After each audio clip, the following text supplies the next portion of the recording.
Hello everyone, मैं हूं doctor Priyanka Bhardwaj और आज हम एक नई वैकेंसी को लेकर आए हैं। आज हम बात करेंगे बिहार स्टाफ सिलेक्शन कमीशन की एक नई वैकेंसी की, दैट इज फील्ड असिस्टेंट। जानेंगे क्या इसमें योग्यताएं हैं, क्या उम्र की सीमा यहाँ पे दी गई है, क्या सिलेबस रहेगा और क्या एग्जाम पैटर्न रहेगा। तो चलिए स्टार्ट करते हैं। सबसे पहले तो हमारे पास जो वैकेंसी देखने को मिल रही है वो देखने को मिल रही है फील्ड असिस्टेंट की वैकेंसी।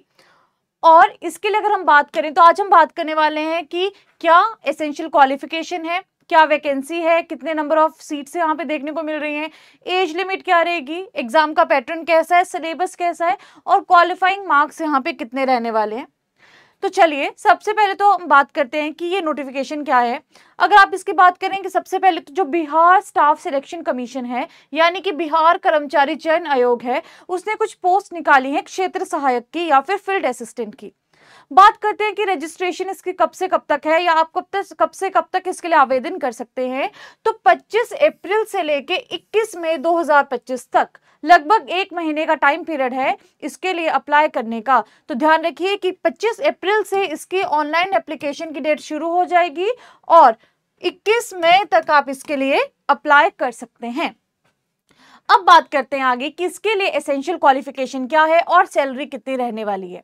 तो सबसे पहले अगर हम बात करते हैं एसेंशियल क्वालिफिकेशन की, तो एसेंशियल क्वालिफिकेशन में जो भी डिप्लोमा जिन्होंने भी कृषि में किया है उनके लिए एक सुनहरा अवसर है। जिन्होंने भी एग्रीकल्चर में डिप्लोमा किया है या फिर जिन्होंने भी स्कूल से एग्रीकल्चर का डिप्लोमा किया है, यहाँ पे लिखा हुआ है ना एक चीज ISC इंडियन स्कूल सर्टिफिकेट, तो जिसका भी 10th या 12th में इंडियन स्कूल सर्टिफिकेट है कृषि से रिलेटेड डिप्लोमा का या कृषि रिलेटेड डिप्लोमा है, वो लोग इसके लिए आवेदन कर सकते हैं। तो एसेंशियल क्वालिफिकेशन हमें पता चल गई कि डिप्लोमा है एग्रीकल्चर में। अब बात करते हैं फर्दर कि इसका क्या वेतनमान रहेगा या क्या सैलरी रहेगी। तो 5200 से लेके 20,200 तक की इसकी सैलरी है, जो आने वाले टाइम में धीरे धीरे बढ़ भी जाएगी। तो यहाँ पे जो सैलरी है दैट इज 5200 से लेके 20,200। अब बात करते हैं कि हमारे पास कितने नंबर ऑफ सीट्स देखने को मिल रही हैं। तो यहाँ पे आप देखेंगे कि कुल मिलाकर 201 सीट्स हमें देखने को मिल रही हैं। 201 रिक्तियां हमारे पास उपलब्ध हैं। एक और चीज का ध्यान रखेंगे कि हो सकता है नोटिफिकेशन में बहुत क्लियरली दिया है कि इन सीट्स का नंबर बढ़ भी सकता है और इन सीट्स का नंबर कम भी हो सकता है। तो जरूरी नहीं है कि ये सीट्स 201 ही रहें, हो सकता है ये सीट्स 201 से बढ़ के और भी हो जाए फ्यूचर में। तो यहाँ पे अगर हम बात करते हैं कि क्या हमारे पास इन पोस्ट का भी कैटेगराइजेशन किस तरह से, तो देखिए जो अनरिजर्व्ड है, अनरिजर्व्ड में जो टोटल नंबर ऑफ सीट्स हमें यहाँ पे देखने को मिल रही है दैट इज 79। और अगर हम बात करते हैं महिलाओं की, तो महिलाओं के लिए यहाँ पे 35% आरक्षण है, 35% आरक्षण है। तो उसके अकॉर्डिंग अगर आप देखेंगे तो 28 नंबर ऑफ सीट्स हमारे पास जो अनरिजर्व्ड महिलाएं हैं उनके लिए आरक्षित हैं। इसके अलावा अगर हम बात करें अनुसूचित जाति की, तो जो शेड्यूल कास्ट है उसके लिए हमारे पास 35 नंबर ऑफ सीट्स हैं। और अगर फीमेल की बात करेंगे तो 12 नंबर ऑफ सीट्स यहाँ पे प्रेजेंट है। अनुसूचित जनजाति की अगर हम बात करेंगे, शेड्यूल ट्राइब्स की अगर बात करेंगे, तो वहां पे हमारे पास 2 नंबर ऑफ सीट्स अवेलेबल है। अगर अत्यंत पिछड़े वर्ग की हम बात करेंगे, जो आपके एक्सट्रीम बैकवर्ड क्लासेस हैं, उनके लिए हमारे पास 37 नंबर ऑफ पोस्ट है। और अगर हम महिलाओं के आरक्षण की भी बात करें, इसमें भी तो 13 नंबर ऑफ वैकेंसीज यहाँ पे देखने को मिल रही है। अगर हम पिछड़े वर्ग की बात करें तो बैकवर्ड क्लासेस में हमारे पास 21 नंबर ऑफ पोस्ट देखने को मिल रही है और महिलाओं के आरक्षित में 7 पोस्ट देखने को मिल रही है। और अगर हम बात करते हैं पिछड़े वर्ग की महिलाएं, तो जो विमेन है उनके लिए भी स्पेशली हमारे पास यहाँ पे 7 नंबर ऑफ पोस्ट देखने को मिल रही है, क्योंकि स्पेशली विमेन के लिए पोस्ट है, इसीलिए यहीं पे हमें नंबर देखने को मिल रहा है। और जो आपके आर्थिक रूप से कमजोर हैं, इकोनॉमिकली वीकर सेक्शंस हैं, उनके लिए हमारे पास 20 नंबर ऑफ पोस्ट यहाँ पे देखने को मिल रही है। तो अगर आप देखेंगे तो कुल मिलाकर हमें 201 रिक्तियां यहाँ पे देखने को मिल रही है, जहां पे हमारे पास कुछ नंबर ऑफ सीट्स जो है 67 सीट्स जो हैं वो महिलाओं के लिए आरक्षित हैं, क्योंकि 35% यहाँ पे आरक्षण है महिलाओं के लिए। अब इसके बाद अगर हम बात करते हैं कि जो स्वतंत्रता सेनानी की बात करते हैं, फ्रीडम फाइटर्स हैं, उनके केस में हमारे पास 4 नंबर ऑफ सीट्स देखने को मिल रहे हैं। तो इस तरह से सीट्स का कैटेगराइजेशन किया गया है। अब बात करते हैं फर्दर कि क्या उम्र की सीमा है। तो यहाँ पे जो मिनिमम आपकी एज होनी चाहिए, मिनिमम एज होनी चाहिए 18 साल। 18 साल तक यहाँ पे उम्र की सीमा दी गई है। इसके अलावा अगर हम बात करते हैं कि जो अपर एज लिमिट है वो कितनी होनी चाहिए, तो आप देख सकते हैं यहाँ पे जो पुरुष हैं अनरिजर्व्ड में, उनके लिए अपर एज लिमिट है 37 वर्ष। जो पिछड़े वर्ग हैं या अत्यंत पिछड़े वर्ग हैं उनके लिए हमारे पास है 40 वर्ष। जो अनारक्षित महिलाएं हैं उनके लिए है 40 वर्ष।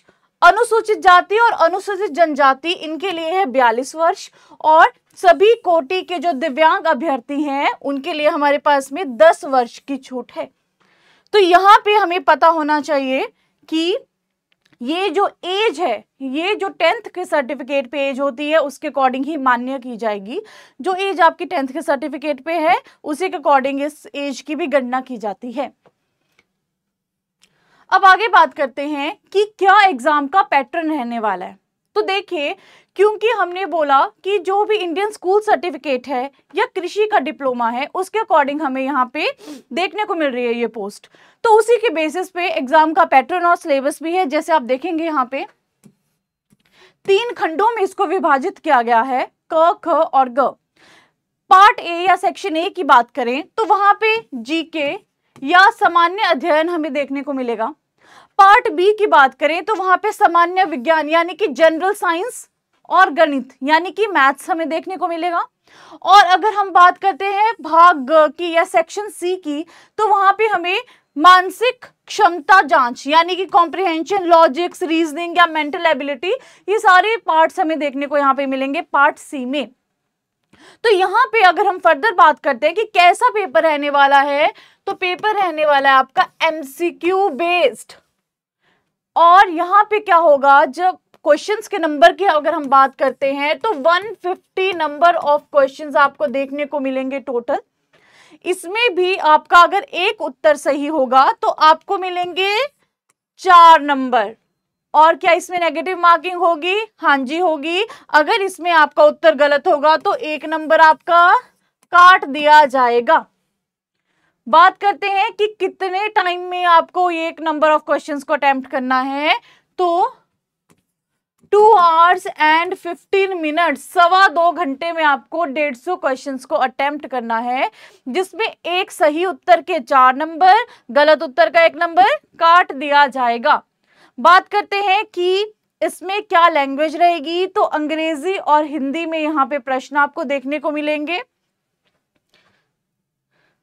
थोड़ा सा इंग्लिश में भी दे दिया है कि जनरल साइंस है, जीके एंड आपका जनरल साइंस एंड मैथ्स है, जीके है, मेंटल एबिलिटी है। इसके टोटल 150 क्वेश्चंस होंगे और ड्यूरेशन रहेगी 2 घंटे 15 मिनट की। अब बात करते हैं कि इसमें कैसे क्वेश्चंस आएंगे या क्या सिलेबस आपको देखने को मिलेगा। सबसे पहले बात करते हैं फर्स्ट पार्ट की, सेक्शन ए की, जहां पे हम बात कर रहे हैं सामान्य अध्ययन की यानी कि जनरल नॉलेज की। तो जनरल नॉलेज में आपको जो भी बेसिक नॉलेज है वो सारी पता होनी चाहिए। जैसे फॉर एग्जांपल, क्योंकि बिहार की वैकेंसी है ना, तो यहाँ पे जो बिहार से रिलेटेड चीजें हैं वो भी आपको पता होनी चाहिए। जैसे बिहार है तो उसके आसपास में क्या स्पेशल चीजें हैं, या फिर भारत देश की अगर हम बात करेंगे तो आसपास में कौन सी सीमाएं लगती हैं, किस तरह के संबंध हैं, वो सारा हमें यहाँ पे पता होना चाहिए। जैसे एक बार देखते हैं क्या लिखा है कि इसमें प्रश्नों का उद्देश्य अभ्यर्थी के आसपास के वातावरण की सामान्य जानकारी और समाज में अनुप्रयोग के संबंध में उसकी योग्यता की जांच कराना होगा। वर्तमान घटनाओं और दिन प्रतिदिन की घटनाओं के सूक्ष्म अवलोकन तथा उनके प्रति वैज्ञानिक दृष्टिकोण जैसे मामलों की जानकारी संबंधी ऐसे प्रश्न भी शामिल किए जाएंगे जिनके बारे में जानकारी रखने की किसी भी शिक्षित व्यक्ति से अपेक्षा की जाती है। इसमें बिहार, भारत और इसके पड़ोसी देशों के संबंध में विशेष रूप से प्रश्न पूछे जा सकते हैं। तो आपको सब कुछ पता होना चाहिए जनरल नॉलेज में, जो भी बेसिक चीजें, जो भी करंट अफेयर्स चल रहे हैं वो सारी चीजें पता होनी चाहिए। आगे बात करते हैं जैसे कि वैज्ञानिक प्रगति, राष्ट्रीय और अंतर्राष्ट्रीय पुरस्कार, भारतीय भाषाएं, पुस्तक, लिपि, राजधानी, मुद्रा, खेल खिलाड़ी और महत्वपूर्ण घटनाएं। यानी कि आपको सारा पता होना चाहिए, कौन से देश की कैपिटल कौन सी है या राजधानी कौन सी है, ये आपको सब पता होना चाहिए। कौन सी लिपि क्या है, कहाँ की लिपि है, कौन सी भाषा कैसी है, ये सारा जनरल नॉलेज आपको पता होना चाहिए। बेसिक चीजें आपको सारी क्लियर होनी चाहिए। राइट, कोई भी पुरस्कार किसी को मिले हैं या अंतर्राष्ट्रीय पुरस्कार मिले हैं या नोबेल पुरस्कार किसी को मिले हैं, वो सारी बेसिक चीजें आपको पता होनी चाहिए। खेल दृष्टिकोण से बात करें, किसको कौन सा मेडल कहाँ पे मिला है, ये सारा हमें पता होना चाहिए। इसके अलावा अगर हम बात करें भारत और उसके पड़ोसी देश की, तो पड़ोसी देशों का इतिहास पता होना चाहिए, यानी कि हिस्ट्री पता होनी चाहिए। भारत की हिस्ट्री पता होनी चाहिए, भारत की संस्कृति के बारे में पता होना चाहिए। इसके अलावा कोई आर्थिक अगर हम बात करें वो सारी पता होनी चाहिए। इसके अलावा हमें भूगोल पता होना चाहिए, विशेषताएं पता होनी चाहिए और संविधान की सारी चीजें हमें पता होनी चाहिए। इसके अलावा जो भी बिहार का योगदान रहा है भारत के लिए, वो आपको सारा पता होना चाहिए। हम राज्य व्यवस्था की बात करते हैं, राजनीतिक प्रणाली की बात करते हैं, ये सारा आपको पता होना चाहिए। जितनी भी पॉलिटिकल चीजें हैं, पॉलिटिकल रिलेटेड चीजें हैं, इंडिया या बिहार से रिलेटेड आपका सब पता होना चाहिए। मेन फोकस आपका साइड बाय साइड बिहार पे रहना ही नहीं चाहिए, रहना ही चाहिए, चाहे जो मर्जी हो जाए, है ना। अब आगे बात करते हैं सेक्शन की। तो सेक्शन जो आपका ख है, दैट इज सामान्य विज्ञान एवं गणित, यानी कि general science and maths. General science में देखो, जो भी आप 9th 10th में जनरल साइंस पढ़ते हो ना, जैसे फिजिक्स की बात करें, केमिस्ट्री की बात करें, बायोलॉजी की बात करें, तो वो बेसिक ही आपका यहाँ पे सिलेबस रहने वाला है। तो जैसे कि देखो, सामान्य विज्ञान में भौतिक शास्त्र, रसायन शास्त्र, जीव विज्ञान, भूगोल, ज्योग्राफी, ये आपको आना चाहिए। गणित में बात करें तो जो भी संख्या पद्धति से संबंधित प्रश्न है, पूर्ण संख्याओं का अभिकलन है, डेसिमल है, दशमलव है, या फिर संख्याओं के बीच में जो परस्पर संबंध है, या औसत है, ब्याज है, लाभ है, हानि है, यानी कि डेसिमल्स है, प्रॉफिट है, लॉस है ना, ये सारी चीजों के क्वेश्चंस आपको आने चाहिए। बेसिक मैथ्स आपको आना चाहिए। और यहाँ पे जो आपका मैथ्स रहेगा, आप देखिए कि जो मैट्रिक स्तर के क्वेश्चंस हैं वही पूछे जाएंगे, जो आपके 10th लेवल के क्वेश्चंस होंगे वही आपको देखने को मिलेंगे। तो बहुत ज्यादा डीप साइंस या वैसे क्वेश्चंस नहीं देखने को मिलेंगे, बहुत ही बेसिक सा ये पेपर रहने वाला है आपका। अब बात करते हैं थर्ड पार्ट की, खंड ग की, जहां पे हम बात करें मानसिक क्षमता जांच की। तो जैसे कुछ आपके रीजनिंग के क्वेश्चंस होते हैं, कॉम्प्रिहेंशन होते हैं, लॉजिक्स होते हैं, उससे रिलेटेड जितना भी सिलेबस है यहाँ पे पूछा जाएगा। जैसे आप देख सकते हैं, जैसे समस्या समाधान की बात करें, विश्लेषण की बात करें, विभेद की बात करें, अवलोकन की बात करें, संबंध अवधारण की बात करें, है ना। तो ये जो भी आपकी तर्क शक्ति के क्वेश्चंस है, जो भी रीजनिंग के क्वेश्चंस है, ये सारी चीजें आपके यहाँ पे मानसिक क्षमता जांच में इस पार्ट में आपको देखने को मिलेंगी। अब बात करते हैं कि इसमें क्वालिफाइंग मार्क्स कितने रहने वाले हैं। तो देखिए, जो भी अनरिजर्व्ड कैटेगरी है या फिर अनारक्षित जो आपका वर्ग है, उसके लिए 40% है, पिछड़े वर्ग के लिए 36.5% है, अति पिछड़े वर्ग के लिए 34% है, अनुसूचित जनजाति या जाति के लिए हमारे पास 32% है, महिला वर्ग के लिए भी 32% है और दिव्यांग के लिए भी 32% है। तो यहाँ पे जो क्वालिफाइंग मार्क्स होने हैं, यानी कि मिनिमम आपको इतने नंबर लेने ही पड़ेंगे इस पेपर को क्वालिफाई करने के लिए।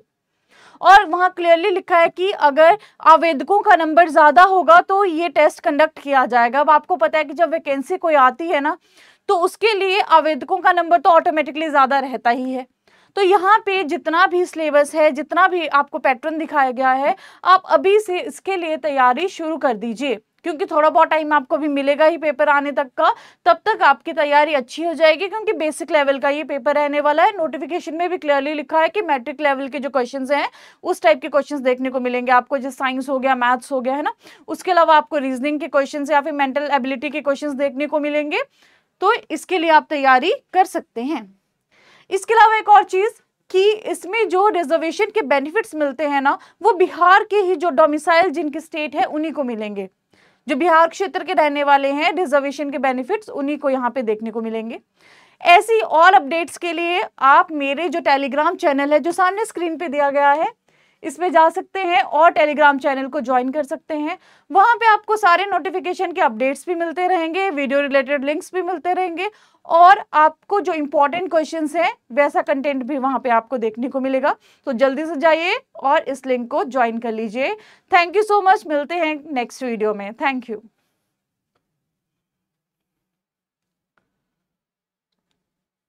सर कर दो बंद।